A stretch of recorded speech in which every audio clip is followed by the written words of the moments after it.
what it seems like. But boy, the Cleveland Browns would be interesting, a reunion with one Deshaun Watson. He had some success with him, and sounds like Watson would like that.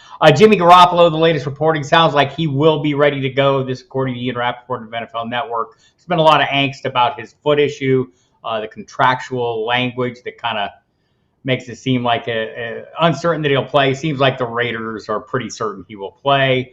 Deebo Samuel looking to rebound. Very disappointed with his last season. Brock Purdy on schedule. Sounds like good news there. Christian McCaffrey looks like he's in game shape. Tyreek Hill a little beat up. Cooper Kupp getting better. Derrick Henry ready to hit the road. All kinds of things going on that don't matter that much really in June, but it's what's going on in June. But we have other cool stuff going on in June. We've just finished up the Fantasy Football Pro Forecast magazine, the 34th annual edition. That seems like a long time. Hello, Royal Slade. How are you? Hope everything's going well there. So as a part of the the Fantasy Football Pro Forecast magazine, we always include a really good strength of schedule piece that kind of helps set the tone, and we have a great author of that. Do I really think DeAndre Hopkins could go to the Titans? I hope not. Does that seem like the least great outcome? I mean, they're not a great passing attack, so I hope it's not there, but it could well be. He knows Mike Vrabel. They have a little connection from their time together in Houston, so you don't know. Hello, Andrea. Thanks for coming. Appreciate your time, as always. Appreciate everybody showing up. Once again, as you're just rolling in, want to remind everyone to hit the like button. If you're not subscribed to this YouTube channel, what the hell? What the actual hell? Go ahead and hit that. Hit the like button. I'm going to hit the dislike button to get that ball rolling so nobody feels shy about using it. We're fine with the feedback, people. Tons of content here on the YouTube page for you always. The 2 weekly shows, Wednesday and Saturday. Tons of shorts, and, of course, more as we get closer to the season. So with that said, I was talking about the fantastic strength of schedule article, and so I'm going to bring on the author of that article. You know him as the football scientist, KC Joyner. You can follow him on Twitter at KC Joyner, TFS, the football scientist. That's Joyner, Joyner. You read his work at The Athletic, at Football Diehards, at the Philly Inquirer.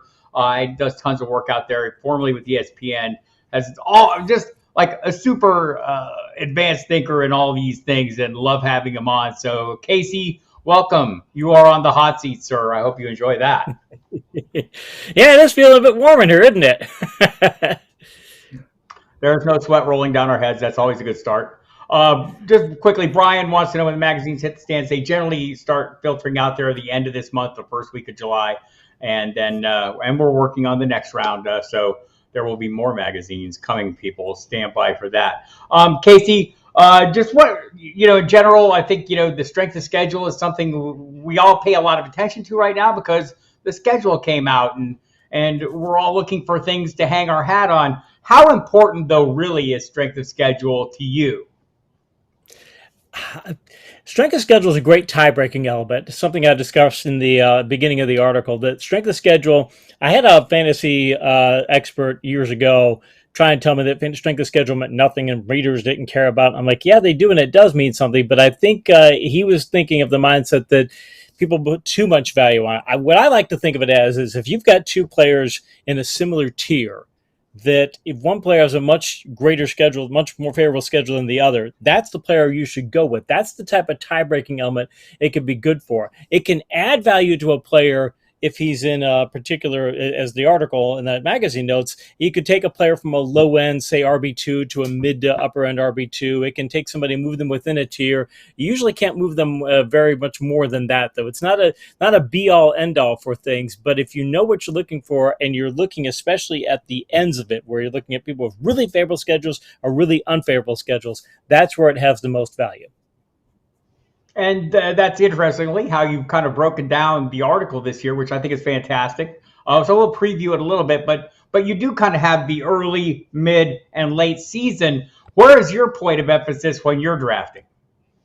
I like to look at the season as a whole because in general, I'll give an example here is why I think that's important. Remember a few years ago, what was it? I think 2019, when the Patriots defense just went on a tear. For like the first 10 weeks of the season, they were scoring 15, 20 points a game, just off the charts good.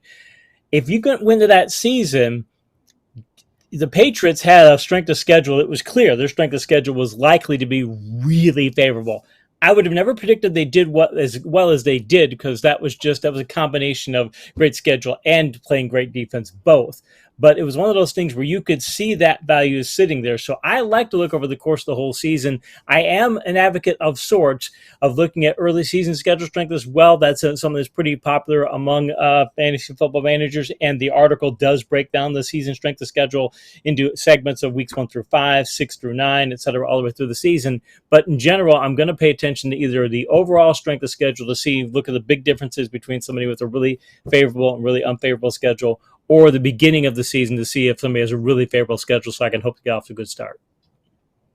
So I guess the first question for me is always the stickiness of these things, right? We're extrapolating a bit based on last year. Is there a way to factor in the changes or are we just going straight on, last year's numbers and just kind of using that as a baseline to help us calculate where we're going? We're trying to add in elements of, like, I'm going to put into, okay, so if a team added a good pass rusher, I'm going to increase their pass rush strength. If a team lost pass blockers, because it's one of the things that looks at too. This doesn't just look at quarterbacks, running backs, wide receivers, and tight ends. It looks at DST, and one of the things it really looks at a lot of DST is pass blocking strength. Are you facing a bunch of offenses that have poor pass blocking? If you've lost players in that area, I'll drop down the grade of your pass blocking for rush defenses too, if you've lost some players, something of that nature. Or I'll also factor in if you had a defense that last year maybe didn't do as well as it could have, say, 4 injuries. I'm going to assume that maybe a slew of injuries. I'm going to assume that you're going to get back to where you're at. I'm trying to base it on what's your talent level. So if it's rush defense, how much rush defense talent do you have? If you aren't that good, then it's a problem. I had a problem a little bit with a team like Detroit, because Detroit's defense last year was just atrocious in many ways, in many metrics, and they got a lot better towards the end of the season. And the sports books think that they're the leaders in the NFC East, or NFC North, I should say, and they think that they're going to maybe win have a chance to make the Super Bowl, like the number 6 team in the Super Bowl. I'm like, I can't get on that bandwagon, so I kind of graded their grades down a little bit more. I got off the hype train with them, but it's things of that nature to where I'm trying to see not only how you played last year, where you were at the end of the year, and is that likely to translate over into what you're going to do in 2023, because it's all about spinning forward. Right. And I guess that's, that puts a fine point on it, because I think a lot of people, you look at strength of schedule, you're saying, well, it's just last year's numbers. What do I care? I'm not drafting last year's team. I'm drafting this year's team. And I like that you do those calculations. And it's not an exact science, people. He's a scientist, but that requires a little bit of speculation and a little bit of projection, right? And that's what we do in this business, is we project things. Jim Furry wants to know, and hello, Albert. I pay a little. You mentioned you look at early in the season. I look a little more at the late portion of the season, in particular. And you do have that. You break that down. How much importance do you put on the playoff portion of this? I really want to look at players who have really favorable schedules heading into playoffs. To give you an example, for running backs, Tennessee has a 100 grade. Again, it's a 1 to 100 scale, with 100 being the best, most favorable schedule you can have. Tennessee has a 100 score in weeks 14 through 17. I know they're talking about, we're going to maybe taking some carries away from Henry. I get that, but I'm looking at, I always like to pair running backs anyway. If I'm going to get the lead running back, I can get the backup. Why am I going to draft backups from another team when I can draft backups from my own team? But I'm looking at that, and that's an example of a schedule I would look at and say, okay, that's a reason to highlight Tennessee backs. Or Minnesota has an 87 grade in weeks 14 through 17, for example. Chicago's got a great schedule all season long, and 87 grade there. So if I'm looking at, okay, I want to take some running backs who I think might have late season upside, I'm probably going to go for those. And a related note, listing Chicago there, the NFC North has atrocious run defenses. As a collection of teams as a whole, they are the worst run defense division in the NFL. It's all those teams ended up with good run defense grades. So it's one of those things where, again, if I'm looking at tiebreakers, okay, I might take NFC North running backs. Right. There's some good running backs in there. There's some interesting situations in there. You mentioned Chicago seems to have a really favorable schedule, works in Justin Fields' favor for sure. But as you look at those running backs there, Casey, how do you suss that one out? I mean, so there's a number of these committees where it seems pretty uncertain to me. At what point do you find values in these guys? Well, I grade the volume of carries that the back's going to get, put it into four categories: either a bell cow, lead back with an alternate back with them. So where you're going to get, most of the carries are going to have somebody alternating off of that. You're going to be in a pure platoon where you're splitting, or you're going to be a committee situation. It's looking like Chicago could be the committee situation, but coaches, generally speaking, unless they're like Belichick and they can find ways to say, okay, I've got this back has this skill set, and I can tailor part of my game plan to that skill set, and then have a tailor game plan for this back skill set, and they can actually move the play calling around to adjust for that. Most coaches don't do that. They'd rather go with platoon, they'd rather go with lead, they'd rather go with bell cow, they'd rather stick with one back if they can. So I'll bet that's what they want to do. But I wouldn't have a problem getting former Herbert and Johnson, and depending on the draft, depending on how deep the teams are, I wouldn't have a problem getting two or all three backs and saying, fine, now I've drafted the Chicago running game. How it pans out, I really don't care at that point. I know it's three spots. If one of them it gets hurt or something, then I drop it and back down to two. So maybe temporarily I've got to put a little too much investment here. But given how good their blocking is, and given how because their run blocking, I think, is underrated. Given what their blocking is, and given the strength of schedule favorability, yeah, I kind of like Chicago backs this year. I think you could say the same thing about the Miami backfield. They all look like they have the chance to be productive. How does the strength of schedule look? And by the way, that works in best ball, people. We're probably not doing that in our season long unless we have really deep rosters or something. But in best ball, I think that's totally viable to lock up a backfield. How do you feel about Miami's backfield looking at that strength of schedule? I'm a big McDaniel fan. I've done some deep dive analyses on his running games over the years. There is not a more creative run play caller in the league than McDaniel, so I like that a lot. And this is going to be year two. I think it's one of those things where they do so many subtleties and so many subtleties in their backfield motions with their backs, with their linemen. There's all sorts of subtleties that you get. I think year two, you get better at that than you do year one. So I'm high on them from that perspective, but their strength of schedule is 7 for the year. It's 15 in weeks 14 through 17. They're one of the teams that actually it's a slalom for them, as I wrote in the magazine. You have 58 schedule strength in weeks 1 through 5, then 46 in the next segment, 30 in the next segment, 15 in the next segment, and 7 overall. So I still like them, but I am going to, if I had to compare them to, if I had a chance, like again, between them and Chicago backs, if they're similarly rated, I'm going Chicago all the way just because the Bears' schedule strength is so much better. Yes, we throw these numbers out there. The higher the number, the easier the schedule. So the lower the number, the harder the schedule. Just quickly, we'll get some questions in here from the chat. JSC would like to know if we would draft Isaiah Pacheco or J.K. Dobbins. This is a pretty easy call for me. How about you, Casey? Pacheco or Dobbins? The Chiefs went. Long story on the Chiefs, but the nutshell is the Chiefs, I think, are going to get back to being more of a passing team again. I think they wanted to get more running game, and I think they're going to go more for passing game. I'm probably going to go Dobbins because I'm just going to go with the running team. We're going to be leaning on a running back. So it's one of those situations that's probably what I'm going to go with. That's what I'm going to go with as well. And I think, someone in the chat mentioned on the draft board behind us, this is I want to say, how old is this draft? It's a couple weeks old. So, and also, you mentioned the running backs. This is Marcus Grant from NFL Network has a great article also in the Pro Forecast about the era of specialization for running backs. And you can have more than one running back on a team. Apparently, Jerick McKinnon can do quite well at certain points of times, even if Isaiah Pacheco's faring well. So, but I'm kind of with you on this one. I'm not sure I trust the rushing component of that Chiefs offense as much as I trust the passing component. So there's that. In general, looking at the overall strength of schedule, you talk about the early, the mid, the late. You got to get to the late portion, and it's a fair point as well. Which is you're setting up? Which you mentioned Chicago. Which are some of the teams that maybe we wouldn't expect to have a real easy path to the playoffs? As far as if we're talking running backs, again, we had Chicago, we had Cleveland, we had Denver. Where teams that rank 80 or above were Chicago, Denver, Minnesota, the Jets, Philadelphia, and Tennessee. So all those teams had a very favorable schedule strengths for later in the year. And again, all those situations, I can make cases to pick all those. Which I don't know if I mentioned Cleveland too. Yeah, all those situations, all those teams.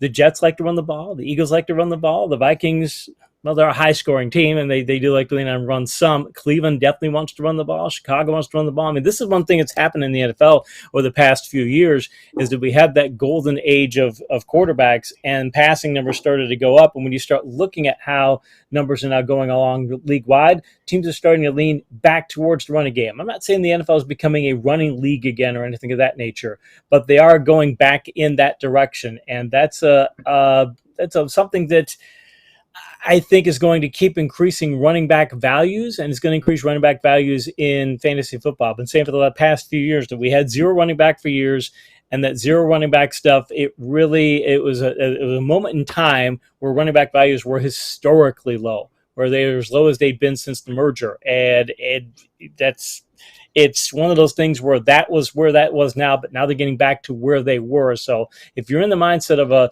zero running back strategy, maybe in your league it can work depending on how the rest of your league drafts and things. But as in general, that strategy is not going to work as well anymore because teams are starting to lean on the run again. They're starting to lean on the run a little bit, but again, they have the specialization. We'll start from the focus of the strength of schedule. Current ADP on Best Ball 10s, Derrick Henry going as running back 6. Are you comfortable with that? Or let me rephrase that. Are you as excited about that as I am? I think I'm getting a little value here.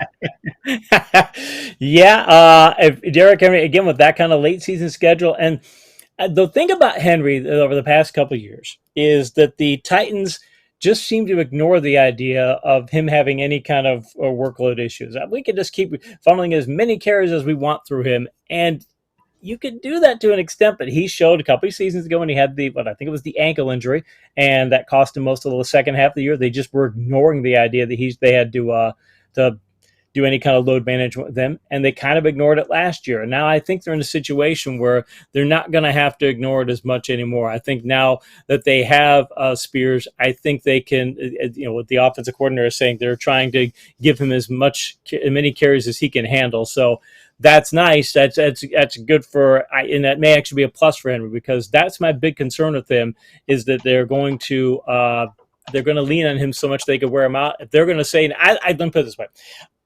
He's a bell cow in most situations. I'd like to see Tennessee switch him to a lead alternate setup. If they did that, that would make me much happier. And it looks like that'd be the case because I think he'll be more productive if they just cap off a little bit of his productivity.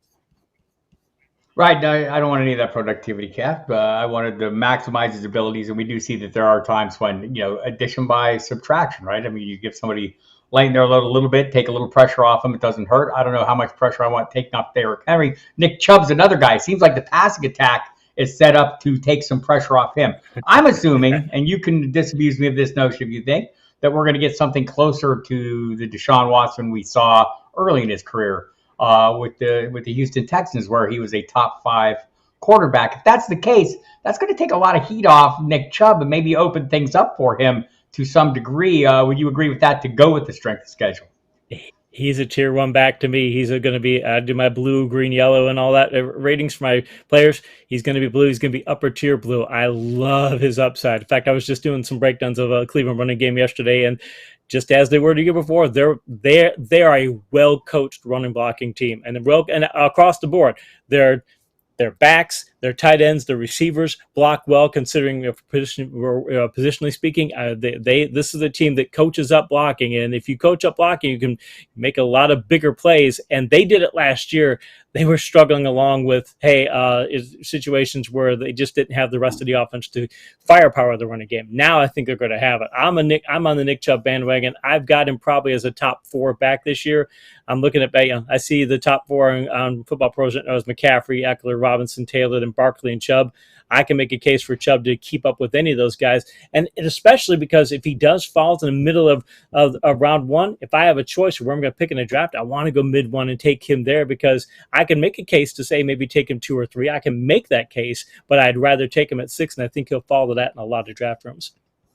He'll follow that in a lot of draft rooms. Most draft rooms, I bet you'll see him in the middle of the second round, and I feel perfectly fine taking him there, even without the receiving equity that we seem to want to. We covet, and I know why we covet it, because it's additional points, but he can get the job done as well. Brian Larkin would like to know, KC, which teams have the most difficult strength of schedule in the run game?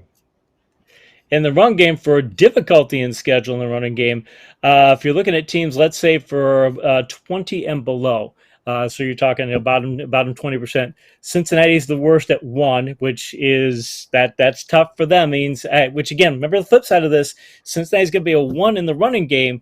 That means that they're going to be probably better in the passing game. Their passing game schedule is only 54, but if you're a coach and you've got really tough run defenses and you've got even just average pass defenses, you're going to lean a lot more into passing game. So I like the Bengals passing game for that. Cleveland is also at a 7. Houston's at 15. Indianapolis is at 15. Jacksonville's sitting at 20. Miami at 7. And the Giants at 20 and Seattle at 18. So I don't like the AFC North very much there for as far as strength of schedule for running backs. That makes it a bit tougher, and that's going to be something on Chubb. I think that the overall plus for Chubb is still going to get him in top 4 and things, but that's where your tough schedules are coming into play. And some of those are going to be, if you're looking at the Giants at 20, it's okay. How does that impact Barkley? If you're looking at Indianapolis, okay, what's that do for JT? Even Jacksonville there, and like I said, Cincinnati at that 1. That's going to make me downgrade Mixon, but it's also going to make me upgrade their passing games, because I've seen many times over the years where there's a big disparity, or at least a significant disparity between, say, a bad run defense, you've got a good pass defense schedule, that it does motivate the coaches to throw more. And you don't need that much more with Joe Burrow and company to suddenly increase his value to an even higher extent than it already is. So I tend to value volume heavily this early portion of the draft. If I get a clear path to workload, I'm eager to take advantage of that. I feel like I have that with Travis Etienne. Talk a little bit about his strength of schedule and why I'm scared of him getting all that volume. Durability could be one thing. From his strength of schedule, let me give you a different example here too. One of the things I do, I have a subscription service I have called Paydirt that gives people charts that shows you a week by week breakdown of what these player rankings are and how I came up with run defense grades and such. And for the Jaguars, in the first 7 weeks of the season, so red, the way I rank defenses is red is a real unfavorable defense. You don't want to face those kind of defense. You can avoid it. Yellow is an average defense, and green is a favorable defense. The first 7 weeks of the season, he's got 5 yellow grades, 1 red, and 1 green. So, okay, not that bad. But then week 8, red. Week 10, red. Week 11, red. So right in the middle of the season, just really bad. Gets a couple of greens in weeks 12 through 14. Then it's red, yellow, yellow to end the season. So not many really favorable schedule strengths for ATN. So I like him from a volume perspective. I like the power of that offense. I mean, those are factors that are leaning in his direction. I just keep looking at that from weeks 5 through 11. There's they play 6 games in 7 weeks and they have a bye. So there's 1 bye and he's got 4 red rated and 2 yellow rated. So that's going to be a time frame where I'm not so sure I'm going to want ETN. I don't know if he's going to give me RB1 caliber points. That's why I'm a little worried about him. I'm Bob Harris. This is the Football Diehards YouTube channel. On the hot seat, we have KC Joyner, the football scientist, with us. That's a great strength of schedule article in the 34th edition of the Fantasy Football Pro Forecast magazine that will be out soon. You can go to the Football Diehards website, order up, 15% off if you use the promo code Diehards. Imagine that. You're welcome. And also, I guess I should acknowledge that,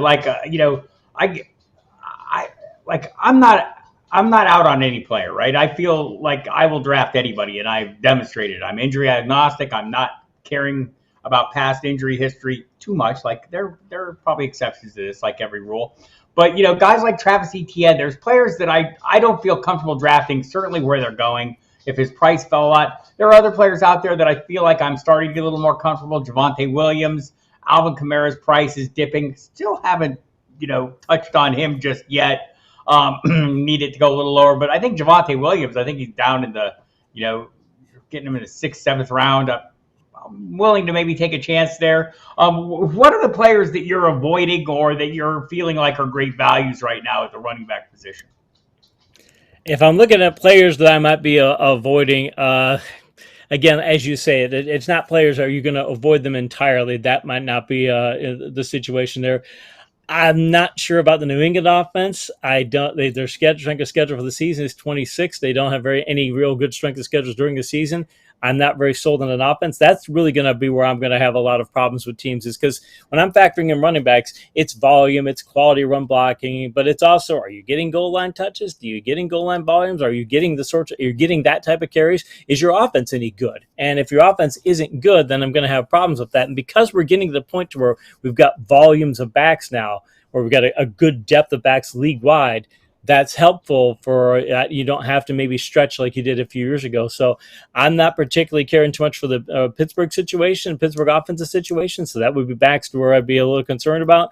Not sure about Washington, 45 schedule strength and 10 schedule strength during the playoffs. So just not sure I like them there. So again, depending on where they fall in drafts, obviously you can take players depending on if their value component gets to that point. But those are players that I'm quite a bit concerned about just because I think if you add their offense and less than favorable schedules, it's just a couple of factors that makes me think I should go in other directions. Right, we're paying a premium right now for Ramondre Stevenson, basically because he seems like the only game in town there in New England. We're hoping this New England offense is better with actual coordinating going on.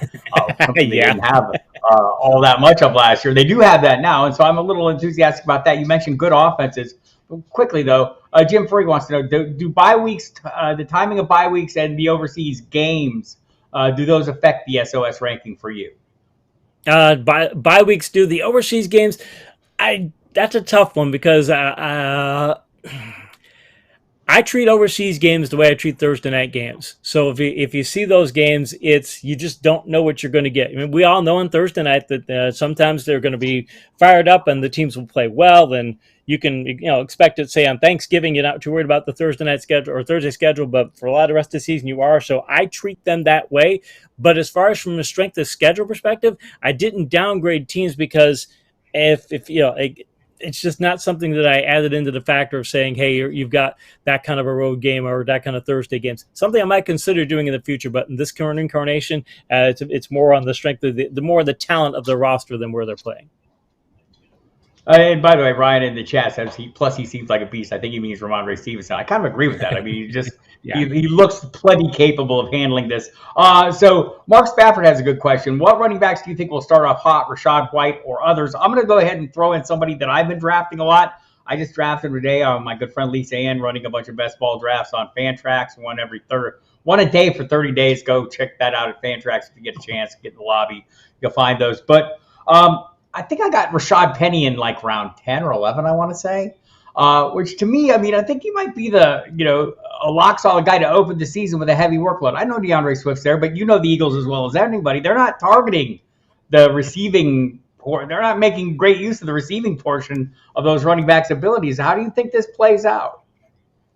The Eagles, to start the season, they get a 47 grade. They've got if he's not the best run blocking coach in the league, he's darn close. He's either one of the top 2 or 3. So their run blocking is always superb. They coach it well. They emphasize it as a team. So my only concern with their situation is, okay, Swift had some issues before, and do I think, like you said, will they lean on Penny early on? I think they might. I think they'll find a situation where they'll try and say, okay, we're going to use Swift on these style of runs and Penny on these types of runs, where Swift might be a guy kind of like they did in Detroit, use them between the 20s and don't use them in goal line and such. But that can be valuable situations too. And remember, running backs can score from outside the 20. People keep talking about goal line, and it's something I value a lot in my backs. But I've done some studies before. I remember looking at Matt Forte years ago, and yeah, he didn't score. He was a great fantasy back. I'm like, well, how can he be that good? He doesn't get many goal line carries. Yeah, because he scores from a 22-yard line. That still counts too. You still get points for that. So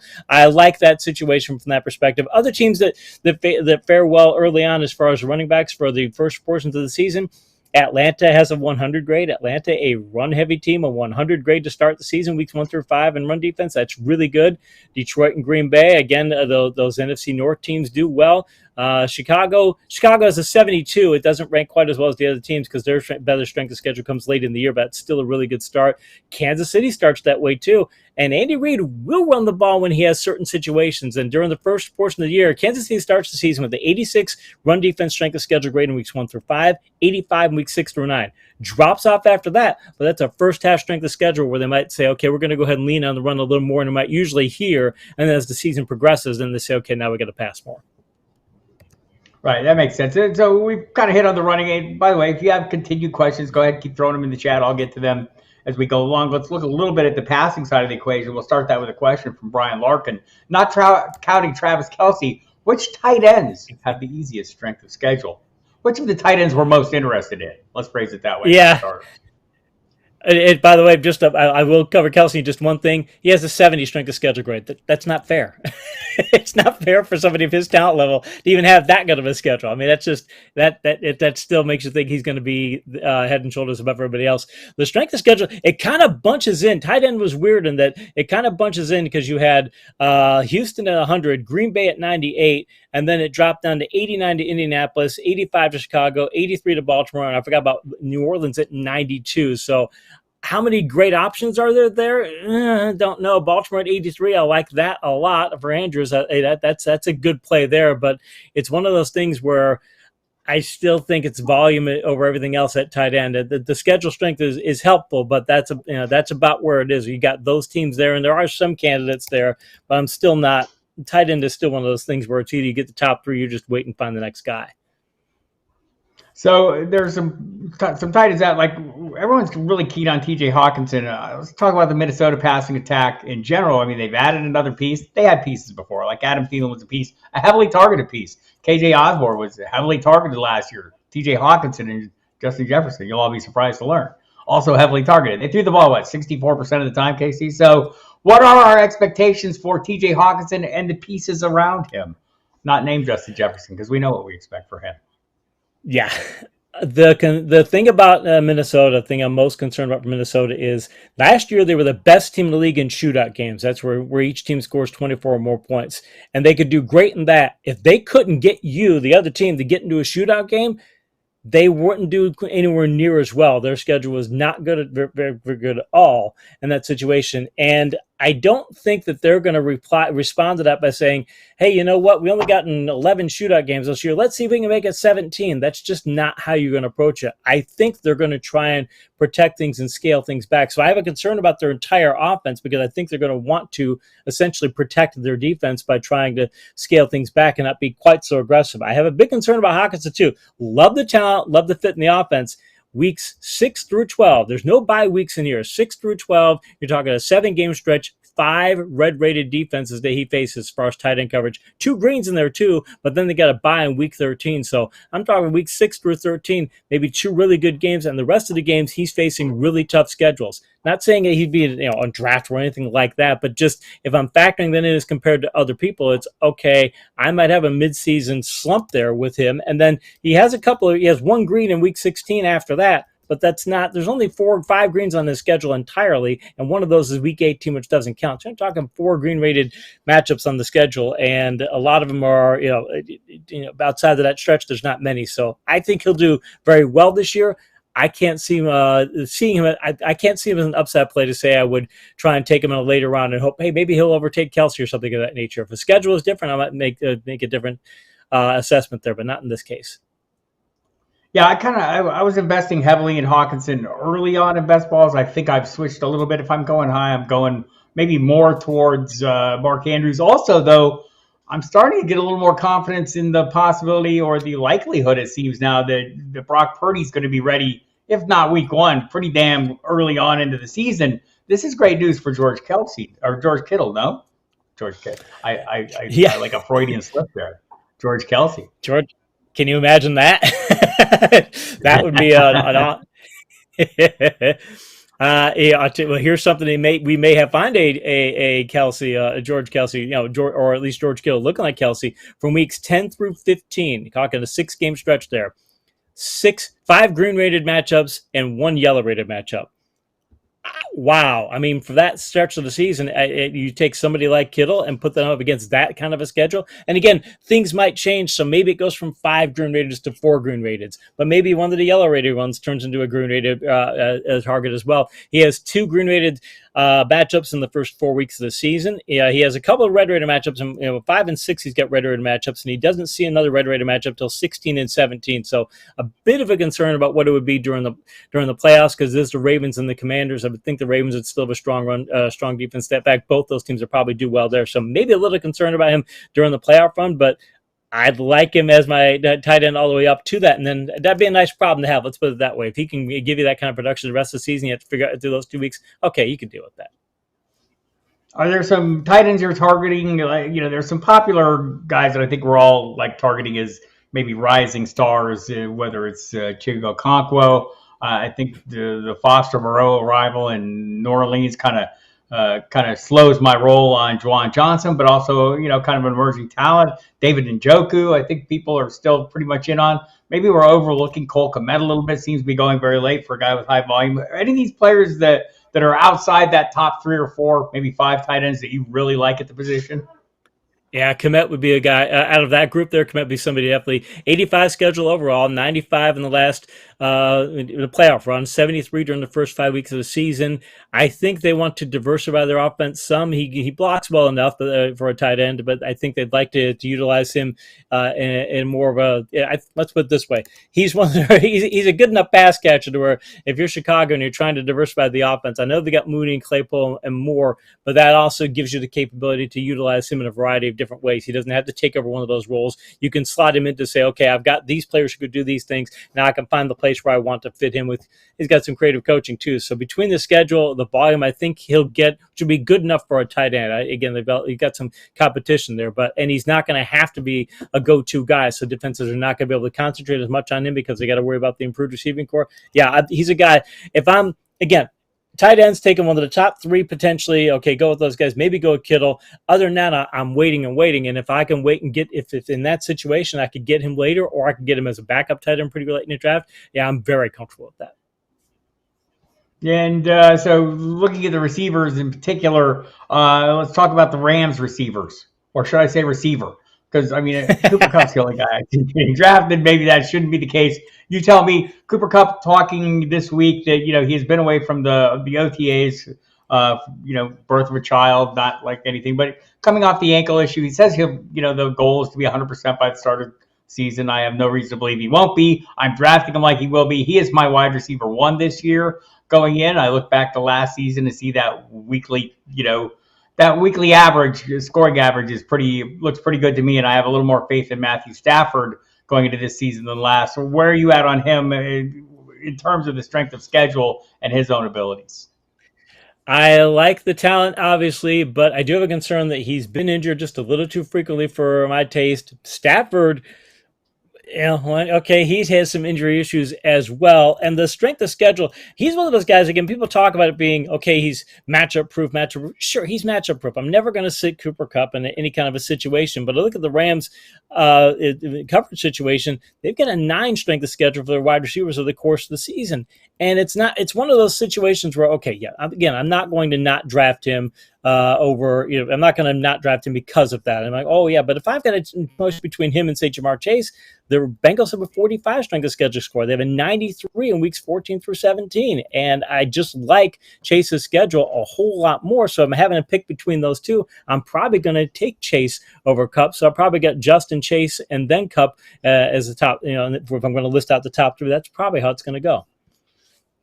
Yeah, I think that, look, it's a totally fair assessment. I'm going with the consistent production over time. Justin Jefferson had games where he disappeared. Jamar Chase also. Although I will say the usage down the stretch last year after his injury was really impressive. I thought they made some interesting adjustments, Zach Taylor, in terms of, realizing teams were going to try and limit him deep.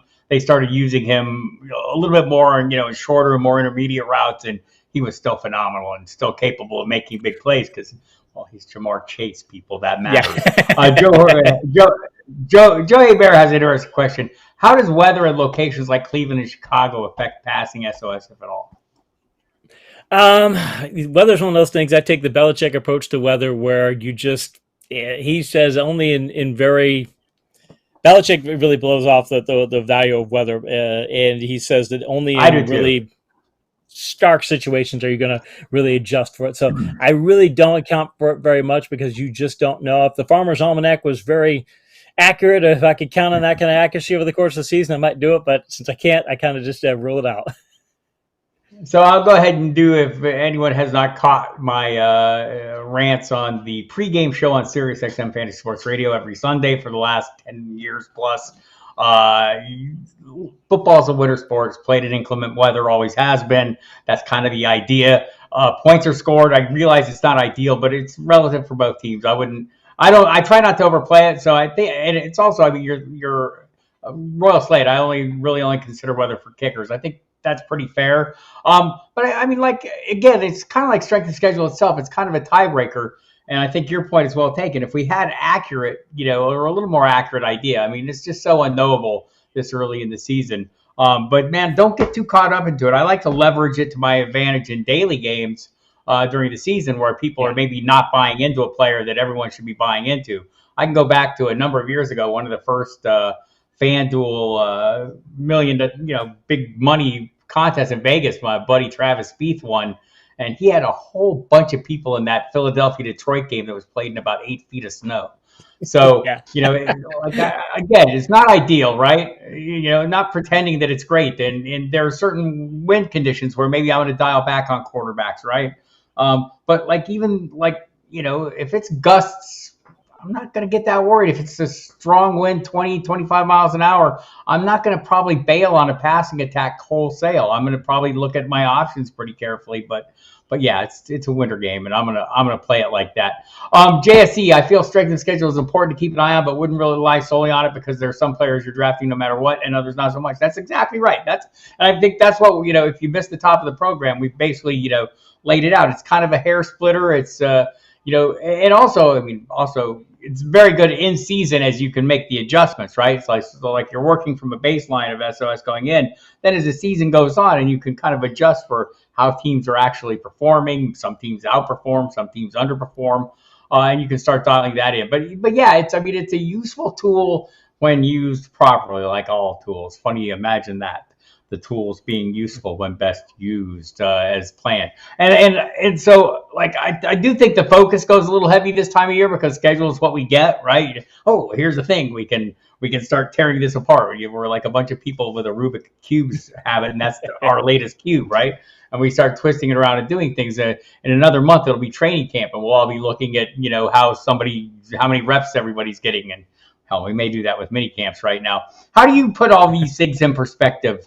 I think that's kind of a big job this time of year, especially drafting early on. You can see basically day-to-day developments impact drafts as they're ongoing. Like I'm in a number of drafts at any given time. Many of the people in our chat are in many of those drafts with me. And I mean, you can see it. People react in real time to these things. Is that something, you try to rein in as you're drafting, or as we get closer to the season? Does it maybe play a bigger role than it should?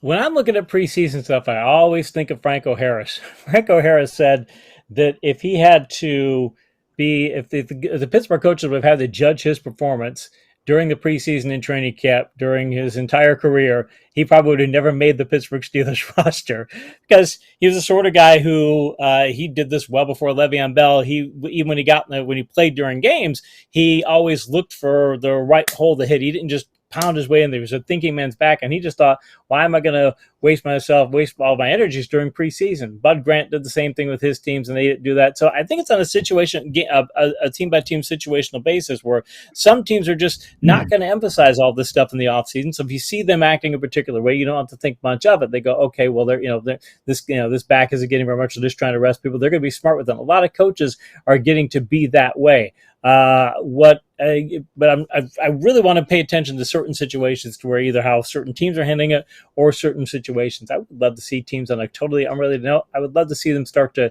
get their linemen to play during the preseason a little bit more because timing for everybody is important and timing for blocking is important. You're going to see one of the toughest parts about doing all the strength of schedule things is either on offense or on defense is to measure how these teams are going to do, because a lot of times blocking for teams doesn't get good until you start to get during the season because teams don't work on it. So you'll see teams in week 1 will be a whole lot different than they are in, say, week 5. Also, there's no game plans, and there's a lot of vanilla scheming going on, and this explains why a player like let me go back in time, set the controls on the way back.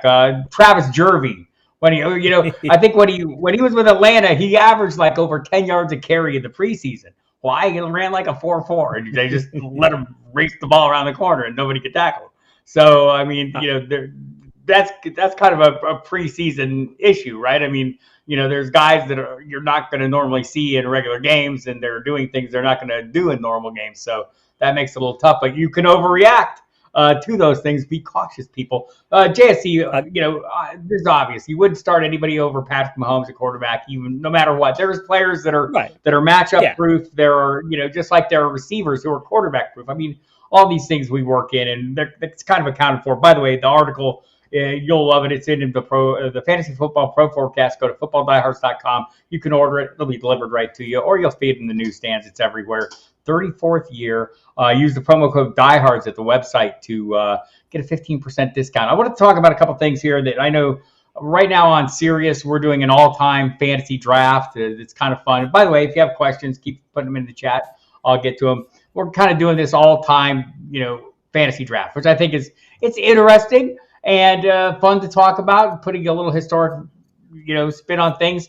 And the fantasy draft going on at Sirius XM, LaDainian Tomlinson was the first pick overall. Marshall Faulk, Randy Moss, Jerry Rice. Jim Brown did not go to the 5th pick. KC Joyner, what do you think of that? I think that is insane. I think that Jim Brown, I did an analysis for The Athletic. Last year, I did who's the best fantasy player for each team. So who's the best Packers running back? Who's the best, which players we did it from that perspective. And I talked to managers at Hotseat and said, hey, we did that for the whole league. We heard some feedback from some readers. Why don't we do this for just the league as a whole, agnostic of teams, just what players did the best as a whole? And the best running back of all time, the best fantasy running back of all time was Jim Brown. Wasn't close. There wasn't anybody second. And, I mean, in 1965, it's a 14-game season, Jim Brown posted 346.8 PPR points. In a 14-game season, it was tied with George Blanda for the most points ever scored in a season up to that point, and Blanda got a lot of those points by kicking. It wasn't broken until O.J. Simpson racked up 383 PPR points since 1975. It was Brown's age 29 season. He's 29 years old. It's his last year in the league. He leads the league in rush attempts, rush yards, rush touchdowns, touches, yards from scrimmage, and scrimmage touchdowns. He did that at age 29. And mind you, that was maybe his best season, but maybe not. He had a bunch of other seasons like that. So to me, Jim Brown was the most go-to back in NFL history for anything. And if I'm starting a fantasy team, he is the guy because he was dominating teams in ways that nobody else has since then. He had 73 points in this system. I gave points for if you go a starting caliber season, a quality caliber season, impact caliber season, or elite. You can read more about it in the article, but he had 73 points. The next best running back in that category was 60.5 from Emmitt Smith. Then it dropped to 60, and then it's 59 and drops down from there. Nobody else is even within 10 points of him. He's that dominant. And mind you, he quit while he's ahead. Allow me to throw this out there. And I mean, I guess it depends on how big the window is. We'll talk about that here in a second. I got Adrian Peterson. I have the 10th pick overall in this draft. I got Adrian Peterson. Coming around, I took Antonio Brown. So I think people, we're all look at Antonio Brown as for what he, how his career ended. You go back to his time in Pittsburgh, and you think of 8 of his seasons in Pittsburgh, he was a top, 6 wide receiver, he was a top 10 fantasy overall producer in most of those seasons. It's easy to overlook players like that, a little bit, I think. And I thought that was a great pick by me. I also have Edgerrin James, Aaron Rodgers, Shannon Sharp. I could have taken Todd Christensen. Who should I have taken? Shannon Sharp or Todd Christensen? They both made top 10. The listings for tight ends was tight. Travis Kelce, by the way, he could move up because there's a big a log jam there. Sure. But we're talking Shannon Sharp was second on the all-time fantasy tight ends list, 61.5 points. Tony Gonzalez, by the way, first at 77. Which was kind of surprising. But from 1993 to 98, Shannon Sharp placed first in PPR scoring 4 times, and he added a second and third place finish to the mix. And he ended his career with 4 more years of top 4 PPR scoring. I mean, the guy was dominant over a long period of time. So, yeah, Christensen was very good. In fact, he was first in non-PPR and PPR scoring for 4 straight years. 4 straight years of the tight end. He's the top tight end. He bookend those with top 5 finishes, but he disappeared after that. And this system gives a lot of credence for how well you do over the course of your career and how well you do comparative to your competition. So if you're posting a lot of rushing yards in a time when people aren't posting rushing yards or getting a lot of passing yards where people aren't, that's part of the reason that Fran Tarkenton was easily the best player of all time, because he was putting up kind of passing numbers that would hold up for years afterwards. He was doing it at a time when nobody was doing that. Where did Antonio Gates place? Jim Frey wants to know. Antonio Gates for tight ends, he was 5th.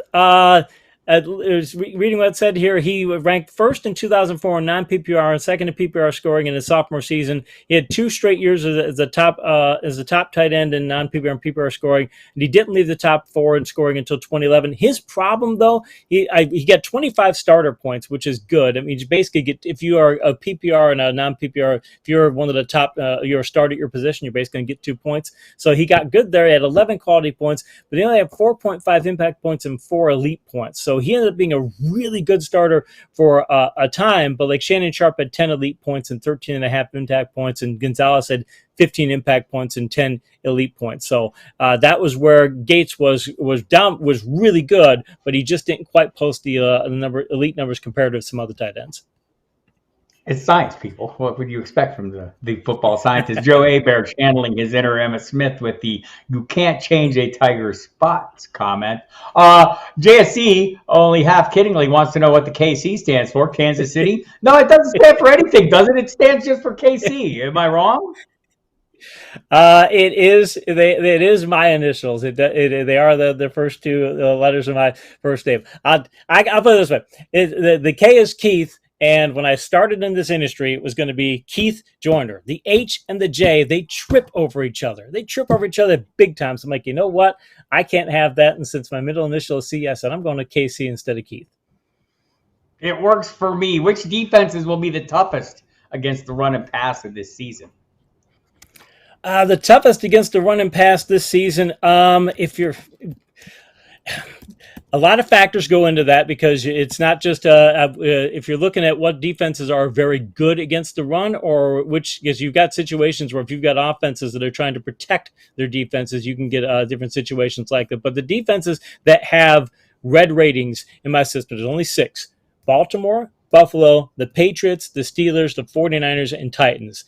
I'm a little shaky on a couple of those where I could easily switch it over to yellow when the season progresses. But right now, those would be the defenses where, okay, these are defenses that you really would not want to face. That's why I'm looking at Cincinnati. Cincinnati faces those defenses 7 different times because, again, the AFC North is really loaded with tough deep run defenses. Yeah, TJ Watt's presence this year could be I think Pittsburgh is like laying a little lower in the ADP list on your draft boards, people. Think that through a little bit. Based on SOS, what 2 quarterbacks and defenses, if you have them off the top of your head, would be streaming options for you in this season?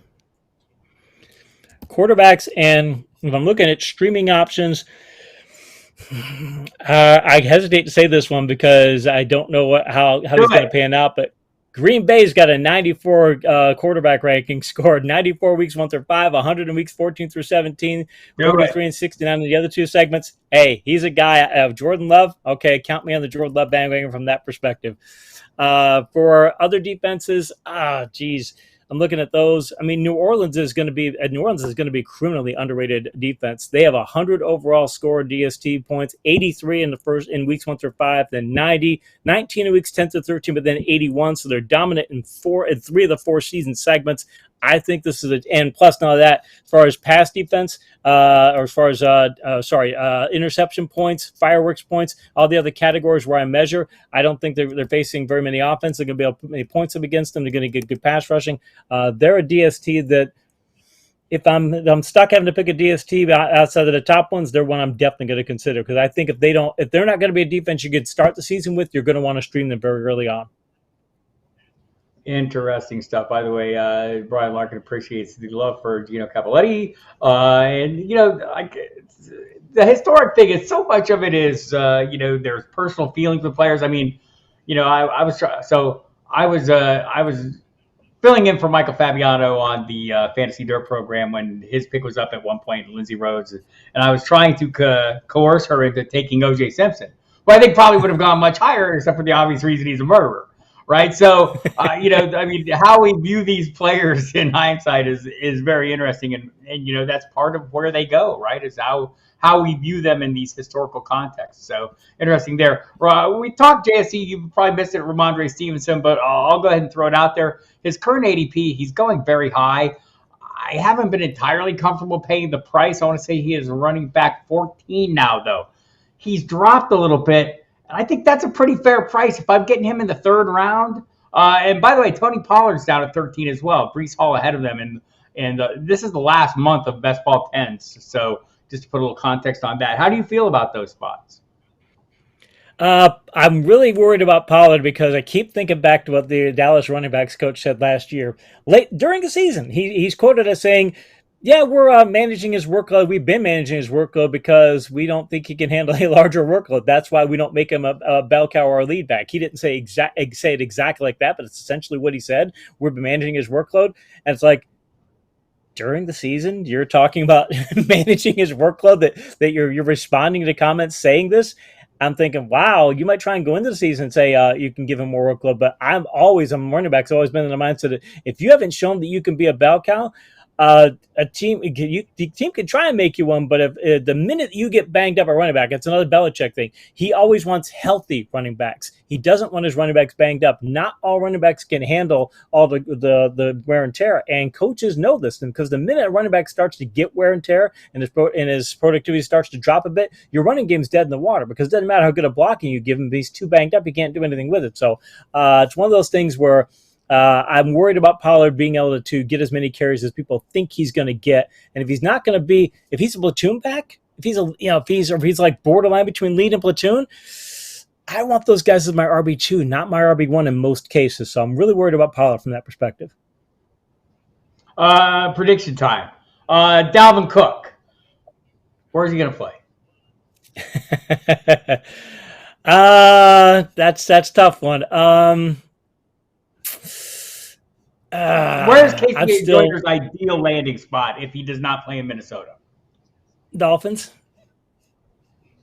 Dolphins would be perfect for him. I mean, I think that he would be the top back down there. Maybe the Broncos, but I mean, the Dolphins. McDaniel would know how to utilize him. McDaniel would absolutely know how to do all kinds of things. Yeah, that would spoil though the times where I have corralled all of those Miami running backs in a single lineup in best ball. By the way, Royal Slade, Ramondre to the moon, a steal if you can get him around 3. Totally agree with that. Not too worried about James Robinson taking away too much at all. James Robinson, though, I don't know if he should be totally overlooked. If he's on this roster, he doesn't play special teams, right? He's there to run the football if he's there. Yeah, he is. And mind you, I do my good blocking metrics and such that measures how productive you are when you get good blocking. He's done a quality job there in the past, and even of late he's done that. It's not so unless they're seeing something that says he can't do it. If you get a back who can be, if you get good blocking, you're normally going to get around league averages around 8 yards per carry, maybe a little bit more. If you can have a history of being above that, now you're showing teams, if you give me good blocking, you get the extra productivity. If you're at 8, fine, you're not just a guy, but you essentially are. Hey, we can replace you from that. So if they think he's a guy who can still get up to that 9 category and good blocking yards per attempt, 9 or higher, which he's done multiple times in the past, if they think he's there, I think they've got to give him a shot at that. So it depends on what the coaches think.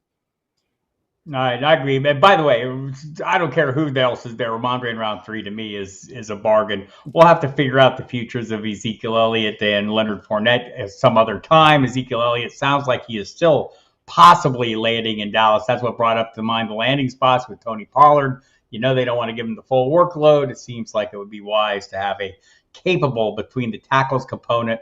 And I think Zeke is still that. He's just not a good center. All right, everybody. Casey, what do you got to tell everyone where they need to go find your work and what you have going on at the Football Scientist? You'll find some more work coming up at the Athletic. I mentioned that best ever fantasy article. It's a really fun article. You can check that out. More articles will be coming up soon there. I posted my 2023 subscriptions are available. My Patriot subscriptions are available. That's my draft guide and my start sit service. Past couple of years, I've rolled the draft guide into the Patriot subscriptions. Due to popular demand, I've went ahead and actually made that available a la carte now. So you can buy the Football Scientist 2023 draft guide. You can pre-order it now. It's going to be available in July, and you can get 10% off if when you're ordering, you use the discount code DieHards. Hey, Diehards discount code 15% off at FootballDiehards.com. Get the great Fantasy Football Pro Forecast magazine with KC's strength schedule article and a number of great articles in there. I mentioned Marcus Grant has a great one on running back specialization. And, of course, Matt Waldman's rookies and my coaching change and Adam Pfeiffer's sleeper and bust for every single team.